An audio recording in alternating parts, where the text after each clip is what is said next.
Alam mo, number one na dapat mong aralin, communication. Kapag magaling ka magsalita, malupit na abilidad yan. Pag pre-practice mo yan, ay sabi ko sa'yo, promotion, CCU. Negosyo, CCU. Power and influence, CCU. When you practice your communication skills, kumagaling ka sa lahat ng aspeto ng buhay. At alam mo kung paano ka gagaling sa pagsasalita? If there is one tip that I can give you to transform your communication skills, matuto ka magsulat. The more you write, the more you can articulate words better. The more you can construct your message and deliver your message well.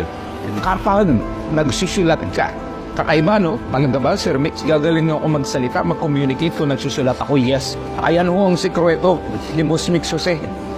Bakit kaya ko magsalita ng ganito at naiaayos ko ang thought ko ng maayos? Dahil nagsusulat ako.